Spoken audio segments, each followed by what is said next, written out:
What's up, guys? Mickle here, and we just got a brand new filing in the Ripple SEC case. The SEC is trying to pull some absurd tactics here. I'm going to show you what the SEC just filed, but most importantly, what all the different lawyers who have been following this case are saying about this thing. There has been some very interesting analysis about this document the SEC just put out. You guys are definitely going to want to see this. We also have some extremely bullish information to go over in terms of the big banks and their desire to use XRP. I want to show you guys some extremely interesting information that just came out today that shows the biggest banks in the world are gearing up to use XRP to transform their payment flows. Make sure you guys stick around for that. This is huge. Last of all, at the end of this video, I want to show you one of the more interesting clips that I have ever seen. This is an interview where a member of the US government directly tells us that the US government knows exactly who Satoshi Nakamoto is.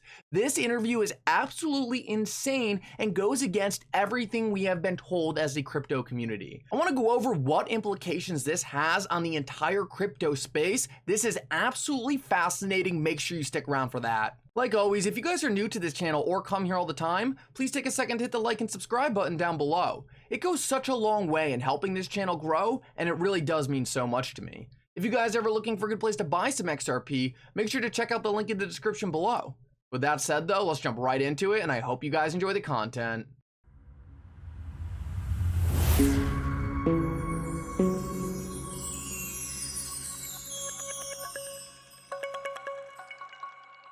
So real quick, if you want to get 6 free stocks, make sure to sign up with MOO-MOO using the link in the description below. If you sign up and deposit $1, you will get 6 free stocks. Each one could be worth up to $1,000, so make sure to check that out. So let's not beat around the bush, let's jump right into it. And just today, actually only about 30 minutes ago, the SEC just filed a brand new document in this case. This is at a James K. filing. He said the SEC sought permission to file one big motion to exclude or limit expert testimony up to 120 pages long.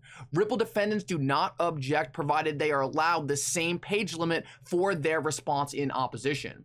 So what the SEC is trying to do here, and this is pretty crazy, they are asking the judge to be allowed to submit an 120-page long document where they are essentially going to try to convince the judge that Ripple shouldn't be allowed to have a single expert witness.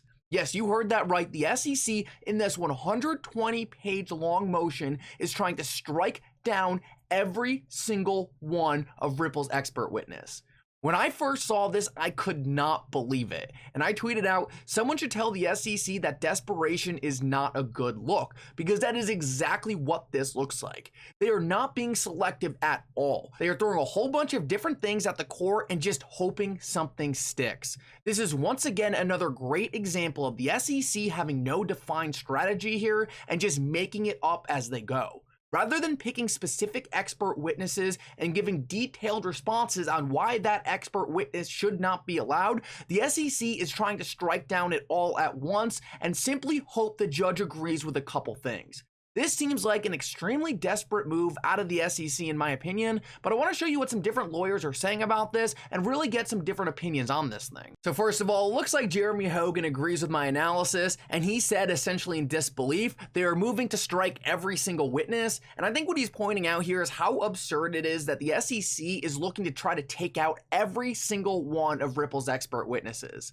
I think it's kind of a crazy strategy out of the SEC because it almost seems so unrealistic that it's almost like there's no way this would ever get granted. Of course, the court is going to allow Ripple to have some expert witnesses, so it just seems like a really bad strategy to me to try to strike down every single one at once. It seems like it would be a lot more convincing if they chose a handful of the expert testimonies and gave a defined reason for why they don't think those specific expert testimonies should be allowed. It looks like me and Jeremy Hogan both agree that the idea of trying to strike every single witness is pretty absurd, and I think that is pretty much encompassed by his question right here. Let's move on though and take a look at what John Deaton had to say. He said, for over a year now, I have described the SEC attorneys as 100% transactional and void of any logical strategy. Here, once again, we see that they are employing the wet noodle approach, throw everything against the wall and see what sticks. So it looks like both Jeremy Hogan and John Deaton are on the same page here. What the SEC is doing here by trying to strike down every single expert testimony looks a lot like desperation,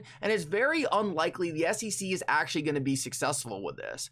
The SEC is more likely hoping the judge will choose to agree with a few of their points, and they're essentially just hoping if they throw everything out there, something might land. In my opinion, it seems like a pretty bad strategy, but let's see how it plays out. I also wanted to show you this tweet thread by attorney Fred though, because he got into some more detail than John Deaton or Jeremy Hogan, and I think what he had to say here was very interesting, and this is about this exact same motion we were just talking about. Attorney Fred said, reminder, deadlines are not changing. This is the super fast expert witness motions we lawyers discussed months ago when the scheduling order came out. And as you can tell, these motions will be staggering. Expert witnesses are critical. In this case, you can destroy the opposing party by excluding or substantially limiting what the expert is allowed to testify about. Check the link below, but the too long to read is that these challenges are about arguing an expert does not have the necessary qualifications or methodologies to give an opinion he or she is seeking to give.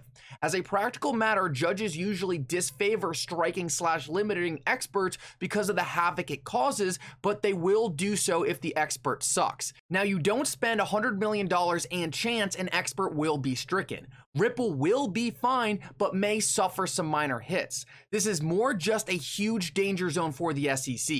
The Hinman emails and the SEC losing big, honest experts are exits 1 and 2 for a settlement, in my opinion. Game on. So very interesting analysis by attorney Fred here. He seems to think Ripple's going to get out of this fine. Not much will get stricken because the court is going to want to hear what these experts have to say. So as long as Ripple did their due diligence and got experts that are actually qualified to speak on the matter, then it doesn't make sense for the court to actually strike these experts out of this litigation. It makes a lot more sense that the court would at least listen to what they have to say and then make a judgment on whether or not they think that expert was making a reasonable statement.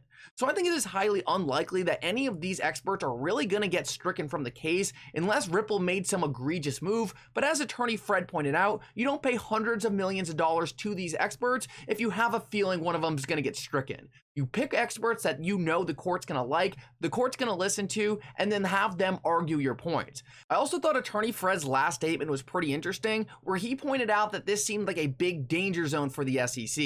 He seems to think that if the SEC loses big on this motion and has to hand over the Hinman emails, it would set up perfectly for a settlement. Now, attorney Fred had been pretty cold on a settlement up until this point, so I think it's pretty notable that it now seems like he's leaning into a settlement a little more than he was prior. Let's see what happens with this. I have a feeling the SEC is setting up to lose big on this motion.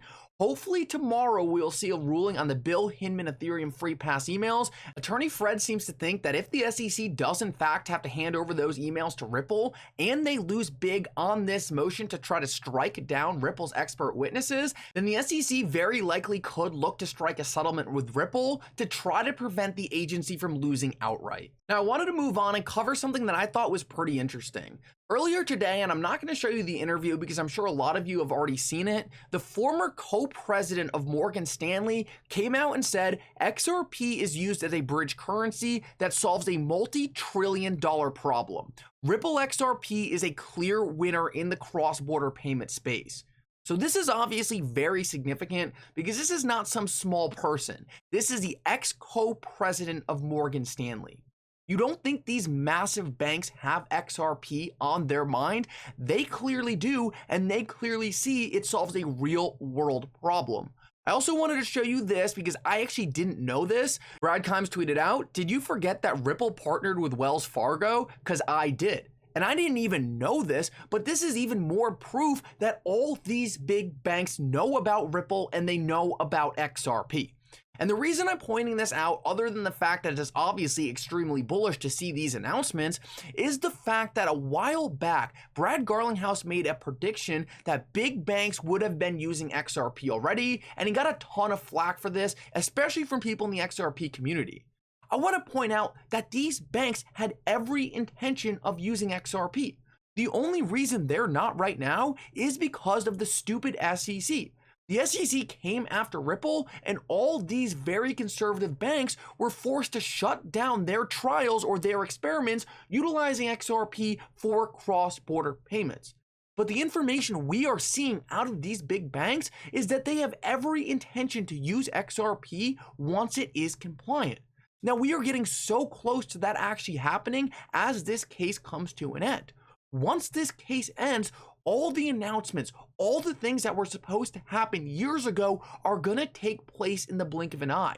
All these institutions are going to instantly have the clarity they need to rev up payments, transform their infrastructure, and it looks like all the biggest players have XRP on their mind. Last of all, I wanted to finish off and show you this interview because this was fascinating. This was a member of the US government directly telling you that they know exactly who Satoshi Nakamoto is.